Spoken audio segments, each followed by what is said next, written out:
Welcome to our S&D press conference today on a very special day for all our group, Iratxe, García, Perez, our group president, and of course all for you, Europe Day, and of course with a very special guest in this house for the Future of Europe debate. I will hand over to Iratxe in a minute. I would like to invite all of you who are present here in Strasbourg to a press reception we will organize this evening with our President Iratxe, Vice President Gabi Bischoff, and Vice President Pedro Marques. It starts at 18:30 in this house in room C21 in Low. So, Iratxe, you have the floor. Good morning, everybody. Buenos días a todos y a todas, y por supuesto. Good morning, and I'm so happy for Europe. It's a day of celebration. And all of us here, with our different duties and tasks, we should all feel part of the whole process of building Europe. So it is a very important day for us too. We have to keep building the Europe of peace, Europe of solidarity, a Europe that needs to guarantee all the things we've achieved in the last decades. Now there's an extreme left, an extreme right who's trying to stop the process, is trying to erode it, to change our fundamental values. And it's a project of values, but we are the more of us who are going to keep defending this European project, which has cost us so much. We owe so much to it, and we have to take care of it, the whole project. So we're starting this week a plenary following a preliminary meeting of the last week. We met in Krakow, and it was a very important moment in time for us as a group, and because the rule of law must continue and will be in the future one of the main priorities of our group. We are convinced that the government of Poland is eroding the rule of law, attacking groups of for women, vulnerable people, and so our presence there was essential so that we can have exchanges with civil society, with women's groups, and send a very clear message. We have written a European Charter of Women's Rights, and it's our roadmap to keep building and setting up these guarantees for the rights that are required. Now, today, in Europe Day, we have the German Chancellor present and an essential leader of the European project at this moment in time. We'll be able to have a discussion, which is going to be very interesting, on how to keep facing the many challenges the EU is facing at the moment. And what at the end of the day is our objective? Well, it's that of improving the well-being and the lifestyle of our European citizens. And we have to go forwards with our policies of social justice, inclusion, solidarity, and also strategic independence. We've got to keep being leaders in the world, so implementing in Europe everything that has to do with environmental sustainability, just transition, and the Green Deal for us is a priority.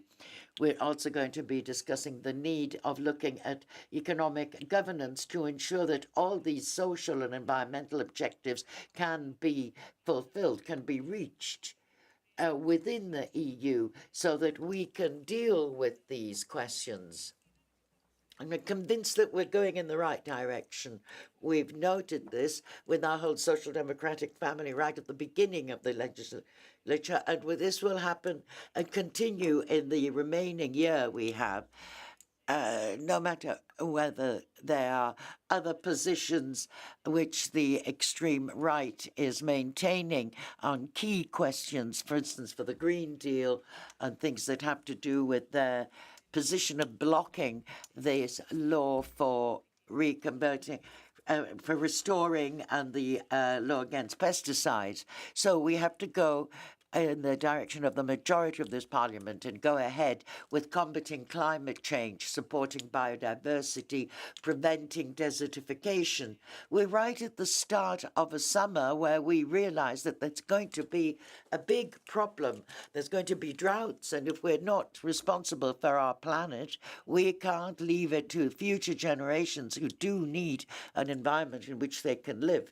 And finally, before moving on to your questions, you know that the 14th of May, next week, there are elections in Turkey, presidential elections. They are essential. They're fundamental for Turkey and for us too, where this autocratic shift of Erdogan, which is eroding the state of law, but also the socioeconomic conditions of the country, have ensured that there's now an alliance of political forces who want to guarantee a change in Turkey, which is essential.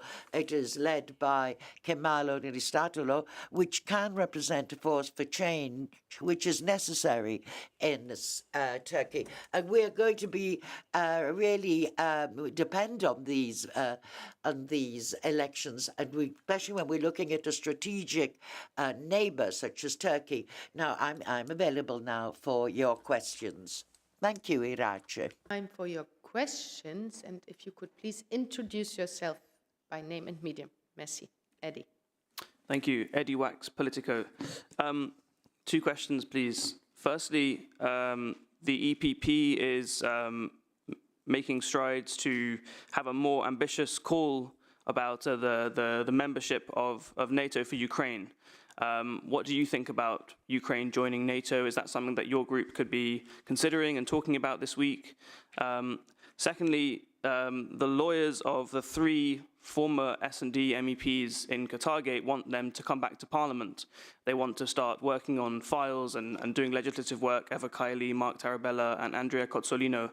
What do you think about that? Would you be happy to see them back in Parliament, or would that be a bad idea? Thanks. En cuanto a esta última pregunta, Well, as to your last question, you've answered yourself. These people aren't members of our group, so I don't know anything about this. And the group will do nothing about this if there are any intentions of setting up something, the administrative procedure, which, for us, I insist, we're not aware of this. We don't know about this. And they're not members of our group. Now, as to the questions on NATO and the Ukraine, I'm going to respond in a way. I think it's important to clarify that, which is beyond saying whether we're in favor or against it. The S&D group has enhanced right from the start this. Putin's illegal war against Ukraine has been unity, European unity. And unity is built by everyone, countries, national governments, European Commission, European Parliament. We have to be united. So it's everyone's responsibility to have discussions with different opinions, but then we have to set up a common position. So beyond saying what my opinion is on this, I want to ask the EPP to be responsible and to keep building this unity that Ukraine needs within the Union. Thank you, within the EU. Thank you. Are there further questions? Yes, please, in the back, please introduce yourself. Bonjour, Thierry Weber pour QS. Good morning. This afternoon there's going to be a vote on the Frontex budget. Now, you've been dealing with this. What is the position on this, on the funds for Frontex? Pues tengo que decirle que... Well, all I can say is this afternoon the agenda of our group, there's a discussion on the budget, and so we will be making a decision on this. We have a position as a group, and then we can let you know. But I can't now anticipate anything because it's on the agenda, and we're going to be discussing it this afternoon. We're aware that we are differing opinions. We will have to see what the majority position is, and then we can give you the information. Are there further questions? Yes, please. Yes, sorry, I'm hiding behind the camera. Ian Johnston from the Financial Times. I just wanted to ask about the agriculture vote tomorrow. We're seeing, APP saying that farmers are going to suffer a lot from Fit for 55 measures and others coming in. What's your position on that? Do you recognise the difficulties that the agricultural sector has with some of the measures, and any concern about watering down of these proposals? Por supuesto que somos. Well, given that we're aware of the implications of the Green Deal policies have on agricultural activities, industrial activities, and so forth, and the need to have a just transition supporting the more vulnerable sectors. However, from this point of view, there's one thing I'd like to stress, because the EPP has created this false dilemma that you have to choose between the environment and agriculture. But that is wrong. It's a mistake, because agriculture won't have a future if you don't have a sustainable environment. So what we need now is to look at the climate policies aimed at guaranteeing the sustainable future and supporting biodiversity. We have to do it in a way that we can guarantee that agricultural production and farming continues in the EU. But it's a fake problem. It's a fake dilemma that you have to choose between either one and the other. And I think it is very irresponsible to do this. Only with a sustainable environmental policy we'll be able to guarantee that our farmers will have their activity guaranteed, not only today, but in the future as well. Thank you. I have another look around. Yes, 2 more questions here. Please introduce yourself. Merci. Bonjour, Colline Playus. Colin Playus. In fact, when it comes to EPP's demands on agriculture, when it comes to the use of pesticides, so they're against what's on the table, and they've highlighted the fact that farmers having difficulties. Does the cap support farmers sufficiently? And don't you fear lower yields at a time when the European Commission believes that farmers have to increase their output? Lo que no podemos es obviar el debate. What we can't do is block the proposal and set aside the discussion. We can't do that. We've got to understand how we can adapt these conditions and make them compatible with maintaining their activity. So we've got to decide how we can support farmers to find alternative measures to support their crops.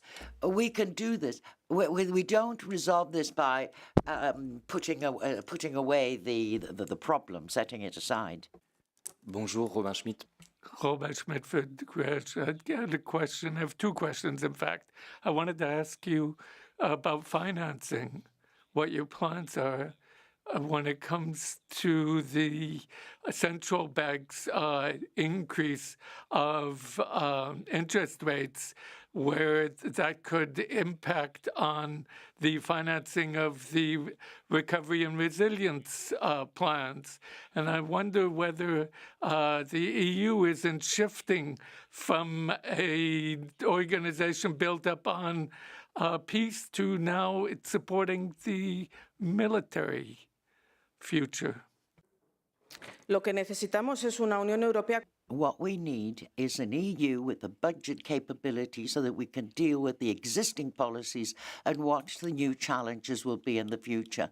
So we need these tools in the budget so that we can deal with the European social pillar, traditional policies such as the cap and other questions, and then the new challenges such as the extension policy. That's why we need resources in our budget, and that's why we are discussing our own resources that the EU can have in order to deal with all these situations.